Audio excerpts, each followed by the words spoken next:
দর্শক আসসালামু আলাইকুম। ঈদ স্পেশাল এপিসোডে কুকিং ডায়েরির পক্ষ থেকে আপনাদেরকে ওয়েলকাম জানাচ্ছি।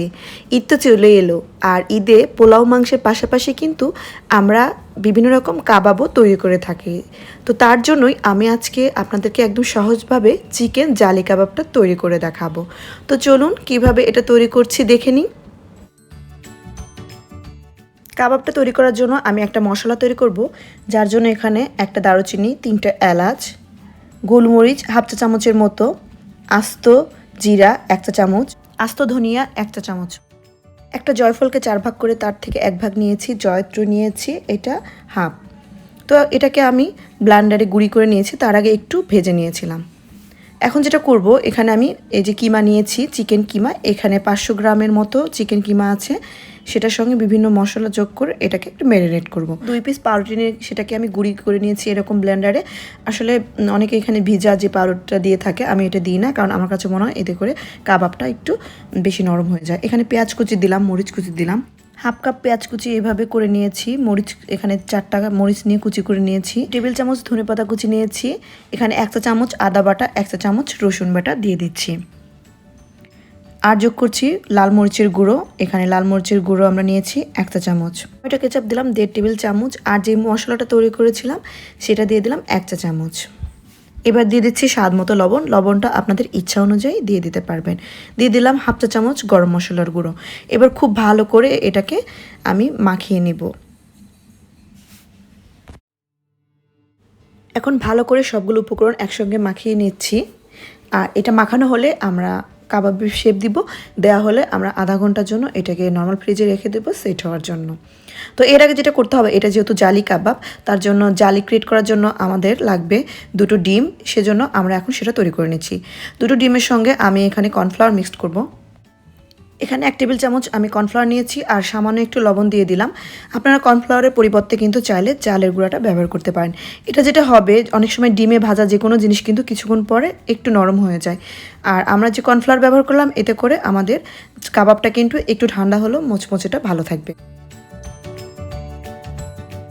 মিক্সড করে নিচ্ছি। মিক্সড করা হলে এটাকে আমরা সাইডে রেখে এখন আমরা কাবাবের শেপটা দিব। কাবাবের শেপটা দেওয়ার জন্য আমি যেটা করি সেটা হচ্ছে এভাবে গোল গোল করে নিয়ে আমরা একটু বেডকামে গড়িয়ে নিই। আগেই শেপটা দেওয়ার আগেই বেডকামে গড়িয়ে নিতে হবে। বেডকামে লাগানোর পরে হাতে চাপ দিয়ে আমরা কাবাবের শেপটা দিব। অবশ্যই চেষ্টা করবেন কাবাবের শেপটা দেওয়ার আগে বেডকামে এভাবে গড়িয়ে নিতে। তো একটা নিয়ে আমি এভাবে বেডকামে গড়িয়ে নিলাম। আর এই যে দেখতে পাচ্ছেন আমি যেভাবে করছি, 2 হাতের মাঝখানে একটু চাপ দিয়ে এটাকে আমরা কাবাবের শেপগুলো দিচ্ছি। জালি কাবাবগুলো সাইজে এমনিতেও একটু বড় হয়, আপনারা চাইলে আপনাদের পছন্দ অনুযায়ী সাইজ করে নিতে পারেন, বা জীবন অন্যান্য শেপেও তৈরি করে নিতে পারেন। তো বাকিগুলো এভাবে আমি তৈরি করব, যার জন্য সবগুলো এরকম গোল বলের মতো করে নিলাম। এরপর আমি বেডকামে গড়িয়ে নিচ্ছি। নেওয়ার পরে সেই আগের মতোই হাতের মাঝখানে রেখে চাপ দিয়ে ওটাকে আমি কাবাবের শেপ করে নিচ্ছি। এই কাবাবটা তৈরি করা কিন্তু একদম কঠিন কিছু না, খুব সহজ। আর একবার তৈরি করে রেখে কিন্তু আপনারা এভাবে জিপলক ব্যাগে ভরে কিন্তু ডিপ ফ্রিজে সংরক্ষণ করতে পারেন। যখন আপনাদের প্রোগ্রাম থাকবে তার আগ মুহূর্তে বের করে ডিমে গড়িয়ে নিয়ে আপনারা কিন্তু এটাকে ভেজে ফেলতে পারেন। তো আমি সবগুলো তৈরি করে নিলাম, এটাকে আমি ফ্রিজে রেখে দিচ্ছি নর্মাল ফ্রিজে সেট হওয়ার জন্য আধা ঘন্টা। তো আধা ঘন্টা পর এটাকে আমি বের করেছি। এটাকে আমরা এই যে ডিমের যে আমরা একটা বেটার তৈরি করে নিয়েছি সেটার মধ্যে গড়িয়ে নিচ্ছি। চেষ্টা করবেন তেলটা যাতে খুব বেশি গরম না হয়, মোটামুটি গরম। এই অবস্থায় ডিমের মধ্যে গড়িয়ে এটাকে ছেড়ে দিবেন। আর একসঙ্গে খুব বেশি ভেজে নেওয়ার দরকার নেই, এতে করে কিন্তু উল্টাতে আমাদের জন্য প্রবলেম হবে। তো আমি এরকম দিয়ে দিলাম কয়েকটা। দেওয়ার পরে এখন আমাদের জালিটা ক্রিয়েট করতে হবে। জালি কাবাবের এটাই কিন্তু বৈশিষ্ট্য। এই যে হাতে একটু করে নিয়ে দেখতে পাচ্ছেন, এভাবে উপর দিয়ে একটু একটু করে ছিটিয়ে এটা একটা জালির মতো ক্রিয়েট করার চেষ্টা করছি। চারিদিকে যে এভাবে ছড়িয়ে ছিটে গিয়েছে, এতে কিন্তু ভয় পাওয়ার কিছু নেই। এটাকে আস্তে আস্তে আমরা চামচের সাহায্যে এই কাবাবগুলোর উপরে তুলে দিব। এবার একটা চামচের সাহায্যে এরকম করে আমরা সাইড থেকে কিন্তু এভাবে কাবাবের উপর তুলে দিব। অপর পাশেও কিন্তু আমরা এটাই করব। এক পাশে ভালোভাবে মোটামুটি ফ্রাই করা হলে এটাকে উল্টিয়ে ওই পাশেও ডিম আমরা এভাবে দিয়ে একটা জালি ক্রিয়েট করব। আর একটু যখন সেট হবে তখন কিন্তু একটা চামচ দিয়ে উপরে এভাবে তুলে দিলেই এটা কিন্তু জালির মতো তৈরি হবে।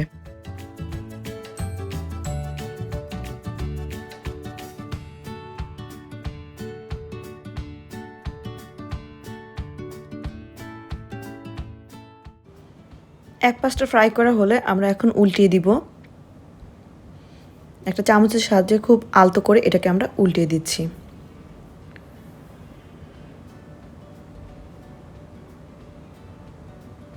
আবারও আমরা সেই আগের প্রসেসে একটু করে এখানে ডিমের যে ব্যাটারটা সেটা একটু একটু করে দিয়ে জালি ক্রিয়েট করে নিচ্ছি।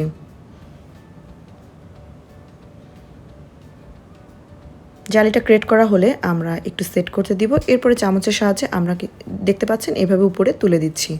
তো এই যে একটা উপরে জালির একটা ভাব এসেছে, যার জন্যই এটাকে জালি কাবাব বলা হয়। এটা অন্য অনেক কাবাবের চেয়ে একটু আলাদা। তো যখন আমাদের ফ্রাই করা শেষ তখন আমরা তুলে নিব। অবশ্যই একটা টিস্যু পেপারের উপর তুলে নিব যাতে বাড়তি যে তেলটা সেটা চুষে নিতে পারে।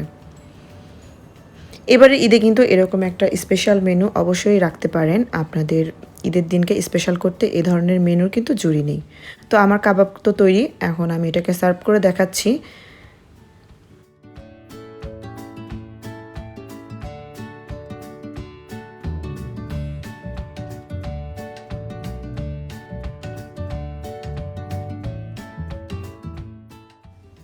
যে কোনো খাবারকে যদি একটু সুন্দরভাবে পরিবেশন করা যায় সেটা কিন্তু আরও বেশি আকর্ষণীয় এবং লোভনীয় হয়ে ওঠে।